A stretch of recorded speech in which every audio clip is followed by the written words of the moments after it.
الحمد لله رب العالمين، والصلاة والسلام على رسوله محمد وعلى آله وصحبه أجمعين. أما بعد فأعوذ بالله من الشيطان الرجيم. بسم الله الرحمن الرحيم. وما أرسلناك إلا رحمة للعالمين. آمنت بالله صدق الله مولانا العلي العظيم، وصدق رسوله النبي الكريم الأمين المكين الرؤوف الرحيم. حمد و صلاۃ کے بعد واجب القدر، واجب الاحترام سامعین ذی وقار، السلام علیکم ورحمۃ اللہ وبرکاتہ. دوستو، ویسے تو افضل البشر، افضل الانبیاء، سید الانبیاء صلی اللہ تعالی علیہ وسلم کے زندگی کے گوشوں پر اگر نظر ڈالی جائے تو آپ کی زندگی کا ہر ایک گوشہ، آپ کی زندگی کا ہر ایک لمحہ اس قدر معانی رکھتا ہے اور وہ قدر، وہ حیثیت اپنے اندر رکھتا ہے کہ اگر اسے لوگوں کے سامنے بیان کیا جائے، اگر اس پر عمل کر کے دیکھا جائے تو یقیناً ہماری دنیاوی اور اخروی دونوں زندگیاں بہتر ہو جائیں. اللہ نے کائنات کے ہر اس ذرے کی طرف، ہر اس گوشے کی طرف، ہر اس مخلوق کی طرف حضور کو رحمت بنا کر مبعوث فرمایا ہے کہ جس مخلوق کا، جس ذرے کا، جس گوشے کا اللہ رب العزت رب ہے، یعنی جس چیز کو اللہ کی ربوبیت شامل ہے، ہر اس چیز کو حضور علیہ الصلوۃ والسلام کی رحمت کاملہ بھی شامل ہے. یہ بات ہمیں یہاں سے سمجھ میں آتی ہے. اب یہ تو کہنے کو تو بہت بڑی بات ہے کہ اللہ کی ربوبیت تو کس کس چیز کو شامل ہے. بہترین انسانوں کو بھی اللہ کی ربوبیت شامل ہے، کافروں کو بھی اللہ پال رہا ہے، انبیاء کو بھی اللہ پال رہا ہے، اولیاء کو بھی اللہ پال رہا ہے، جنات کو بھی اللہ پال رہا ہے، دیگر عالم کے اندر بسنے والی مخلوقوں کو بھی اللہ پال رہا ہے. جانوروں کی پرورش بھی اللہ کے ذمہ ہے، پرندوں کی، شجر حجر، یہ سارے کے سارے اللہ کی خلق میں، اللہ کی تخلیق میں داخل ہیں، اللہ کی خلق میں داخل ہیں.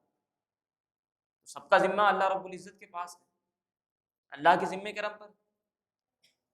یہ ساری چیزیں جس طریقے سے اللہ رب العزت کے لیے ثابت ہیں، اللہ کی ربوبیت کے لیے ثابت ہیں، بالکل اسی طریقے سے ساری چیزیں حضور کی رحمت کے لیے بھی ثابت ہیں.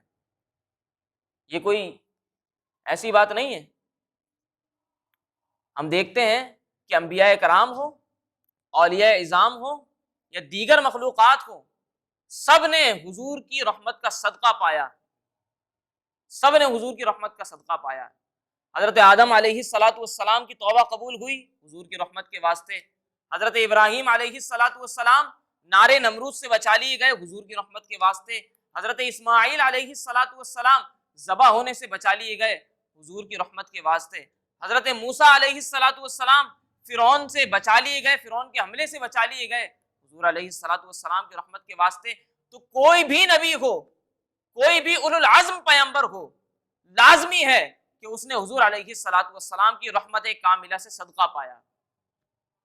حضور کی رحمت سے صدقہ ہر ایک نے پایا. یہ تو بات تھی انبیاء کرام کی. پھر انبیاء کے بعد حضور کی رحمت کا، حضور کی شفقت کا، حضور کی مہربانیوں کا سب سے بڑا صدقہ جو پایا وہ حضور کے اصحاب، صحابہ اکرام رضوان اللہ تعالی علیہم اجمعین نے حضور کی معیت کا سب سے بڑا صدقہ پایا۔ سب سے بڑی رحمت صحابہ اکرام پر حضور کی کیا ہوئی کہ حضور نے اپنی ایک نگاہ نبوت انہیں عطا فرما کے انہیں مقام صحابیت عطا فرما دی۔ اور مقام صحابیت وہ مرتبہ ہے کہ ایک شخص جو دور صحابہ کے بعد پیدا ہوتا ہے وہ اپنی ساری زندگی پیدائش سے لے کر لحد تک ساری زندگی اگر اللہ کے آگے اللہ کی بارگاہ میں سجدے میں سر رکھ کے گزار دے تب بھی صحابہ اکرام کی خاک قدم کو نہیں پہنچ سکتا۔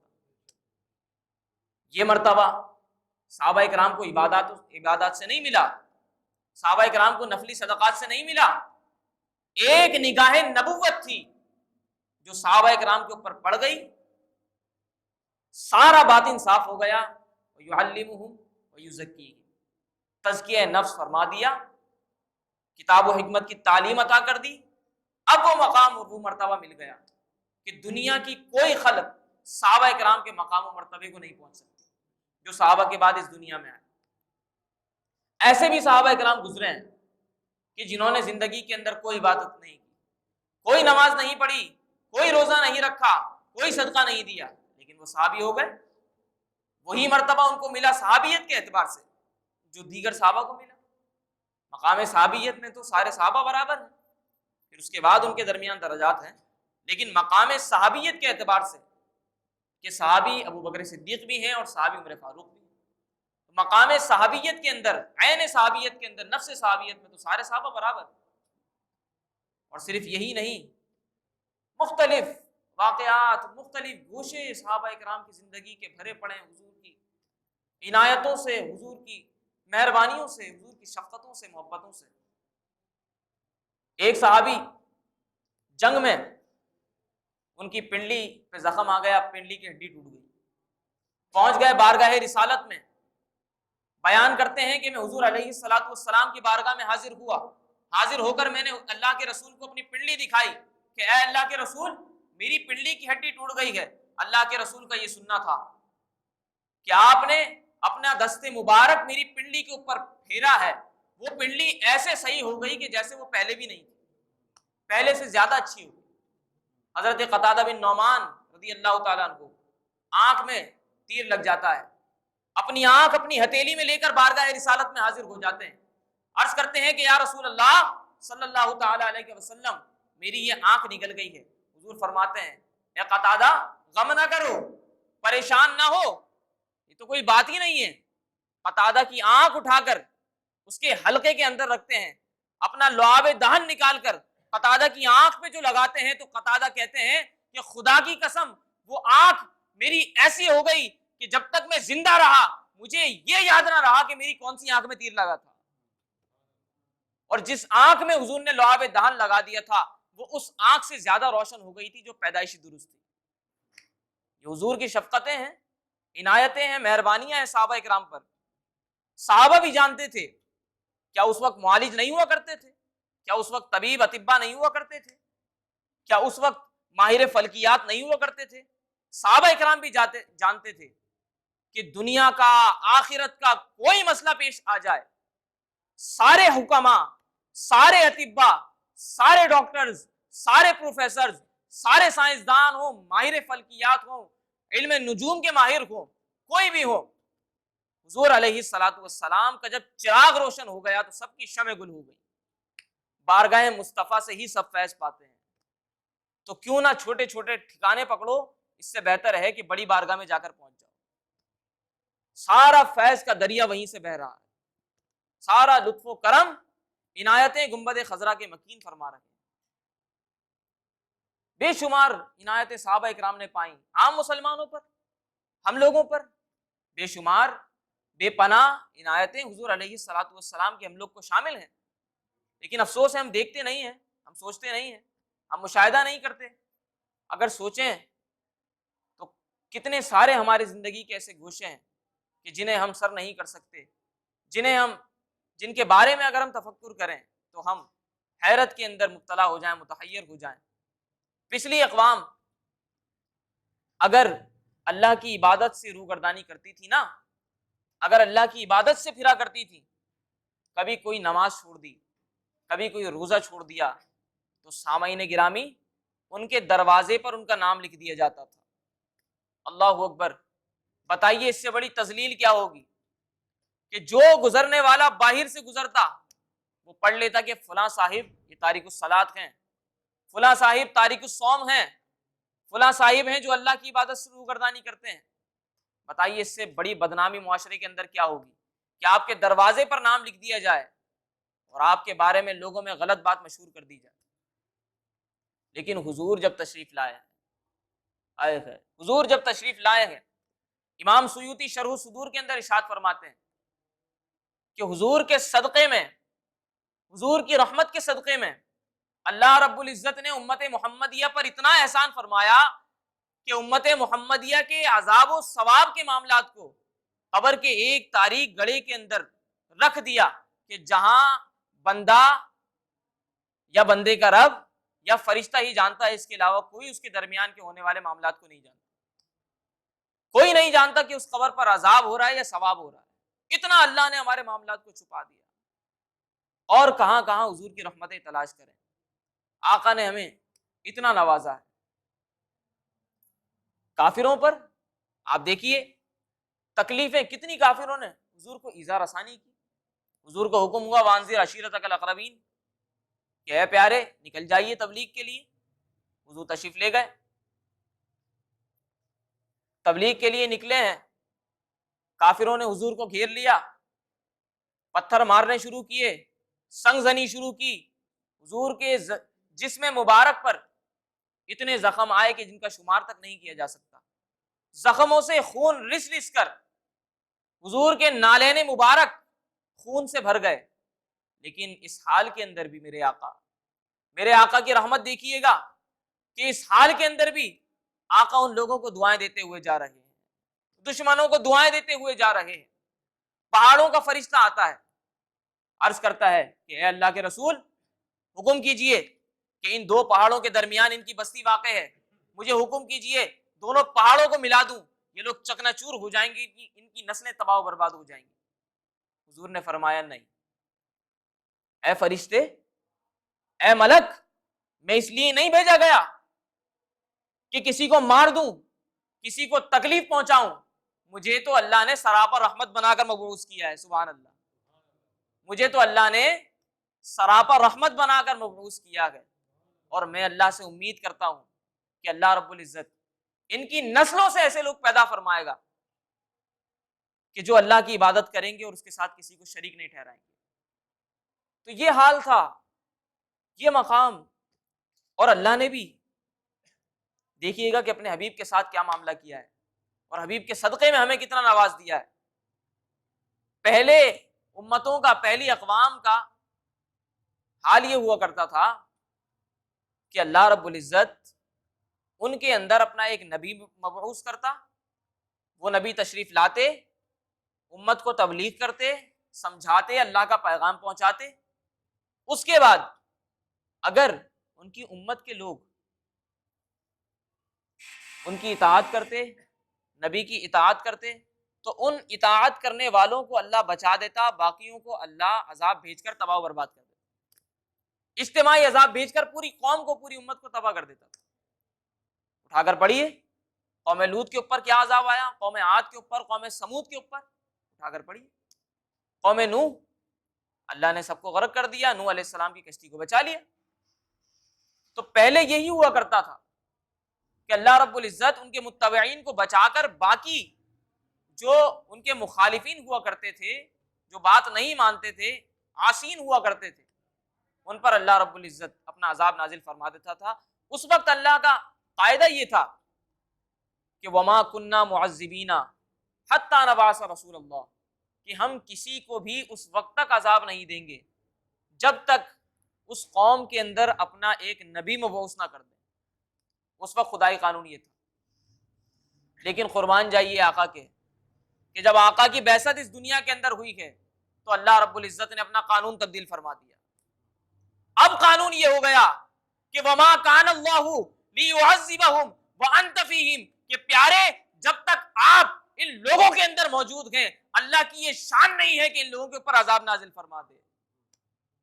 جب تک آپ ان کے درمیان موجود ہیں اللہ کی یہ شان نہیں ہے کہ ان کے اوپر عذاب نازل فرما دے. اور حضور ہمارے درمیان کب تک موجود ہیں؟ بولیے کب تک موجود ہیں؟ قیامت تک حضور ہمارے درمیان موجود ہیں. ہمارا عقیدہ ہے الحمدللہ کہ حضور قیامت تک ہمارے درمیان موجود ہیں. حضور حیات ہیں، حضور حیات ہیں، حضور قیامت تک موجود ہیں. اور یہ اس بات کی واضح دلیل ہے، واضح مثال ہے، اور ہمارے عقیدے کا واضح ثبوت ہے اس کے اندر کہ 1450 سال گزر جانے کے باوجود آج تک اس قوم پر اجتماعی عذاب نہیں آیا. اجتماعی عذاب نہیں آیا. اور اللہ کا قانون کیا تھا کہ جب تک آپ موجود ہیں اللہ ان پر اجتماعی عذاب نہیں بھیجے گا. اجتماعی عذاب نہیں آیا تو اس کا واضح مطلب یہی ہے کہ حضور ہمارے درمیان اب بھی موجود ہے. حضور اب بھی ہمارے درمیان موجود ہے. تو یہ حضور علیہ الصلوۃ والسلام کی ایک کافروں پر بھی ایک رحمت تھی کہ جنہوں نے آپ کو ستایا، جنہوں نے آپ کو دکھایا، آپ کی بات نہیں مانی، حضور نے ان کو بھی دعائیں دی، ان کو بھی تبلیغ کی، ان کو بھی اللہ کا دین پہنچایا، ان سے بھی پیار محبت سے بات کی. فتح مکہ اٹھا کر پڑھیے، اذهبوا وانتم الطلقاء، سب کو آزاد کر دیا، لا تثریب علیکم اليوم. سارے کفار کعبے کے پردے سے لپٹ کر چھپ رہے تھے کہ آج حضور انتقام لے لیں گے، آج حضور نے ہم پر غلبہ پا لیا ہے، ہم نے ان کو بہت ایذا دی ہے، ہم نے پہلے ان کو مکے سے ہجرت کروا کے حبشہ بھیج دیا، پھر ہم نے ان کو دوبارہ ہجرت کروا کے مدینہ بھیج دیا، ہم نے ان کو بہت ستایا. جب یہ نمازیں پڑھا کرتے تھے تو اللہ اکبر ان کی پیٹھ مبارک پہ ہم اجڑیاں لا کر رکھ دیتے تھے، ان کے اوپر ہم پتھر رکھ دیا کرتے تھے، ان کے صحابہ کو ہم گرم ریت پر لٹا دیا کرتے تھے، ہم نے انہیں بڑی تکلیفیں دی. تو ہر کافر جس نے کسی صحابی کو یا حضور کو ایذا دی، ہر ایک وہاں کھڑا اپنا جرم یاد کر رہا تھا. یعنی یہ سمجھ لیں کہ بارگاہ رسالت میں عدالت لگی ہوئی تھی، عدالت لگی ہوئی تھی، ہر ایک اپنا جرم یاد کر رہا تھا کہ آج تو میری خیر نہیں ہے، میں نے یہ کیا تھا، میں نے وہ کیا تھا. لیکن جب آقا نے سوال کیا، آقا نے سوال کیا کہ بتاؤ تمہارے ساتھ آج کیا معاملہ کیا جائے، جب تم ہم پر غالب تھے تو تمہارا ضمیر یہ تھا کہ تم ہمیں ستایا کرتے تھے، لیکن ہم اتنے بے ضمیر نہیں ہیں، آج اللہ نے ہمیں غلبہ دیا ہے تو تم ہی بتاؤ کہ ہم تمہارے ساتھ کیا معاملہ کریں. تو سارے کے سارے کافروں نے بے اختیار ان کی زبانوں سے نکلا کہ آپ تو رحمت ہیں، آپ تو شفیق ہیں، ہم نے آپ کو تو رحیم پایا ہے، ہم نے آپ کو تو رحمت کرنے والا پایا. حضور نے فرمایا کہ ٹھیک ہے، لا تثریب علیکم اليوم، اگر تم نے مجھ سے یہی گمان رکھا ہوا ہے تو اب بھی میں تمہارے ہی گمان کی لاج رکھتا ہوں. لا تثریب علیکم اليوم، کوئی گرفت تم میں سے کسی پر نہیں ہے. اذهبوا وانتم الطلقاء، جاؤ سارے کے سارے آزاد ہو، خوشیاں مناؤ. پھر کتنے کافروں نے آ کر اسلام قبول کیا. یہ حضور کے اخلاق کریمانہ تھے، یہ حضور کی ایک عادت کریمہ تھی، ایک رحمت تھی. پھر صحابہ اکرام آئے، کافر آئے اور آ کر وہ صحابی بنے. کتنے لوگوں نے آ کر اسلام قبول کیا. تو یہ تو ایک انسانوں کا ٹاپک تھا، ایک انسانوں کی باتیں تھیں. اور صرف انسان ہی کیا، صرف انسان ہی کیا، چاہے وہ آسمان کی مخلوق ہو، چاہے وہ زمین کی کوئی مخلوق ہو، وہ خشکی کی مخلوق ہو یا دریا کی مخلوق ہو، ہر ایک نے حضور کی شفقت سے، حضور کی رحمت سے حصہ پایا ہے. ہر ایک کو حصہ ملا ہے، بارگاہ رسالت سے ہر ایک کو فیض ملا ہے. جانور حضور کو پہچانا کرتے تھے، بارگاہ رسالت میں آ کر اپنی شکایتیں درج کروایا کرتے تھے. مجھے بتائیے، بارگاہ رسالت میں آ کر جانور اپنی شکایتیں درج کرواتے تھے. ایک اونٹ، حضور تشریف فرما تھے، ایک اونٹ آیا کان کے قریب حضور کے، اور کان میں کچھ سرگوشی کی، کان میں اپنے منہ سے کچھ کہا اونٹ نے. اس کے بعد حضور نے فرمایا کہ یہ کس کا اونٹ ہے؟ تو جن صحابی کا اونٹ تھا حضور نے بلا لی.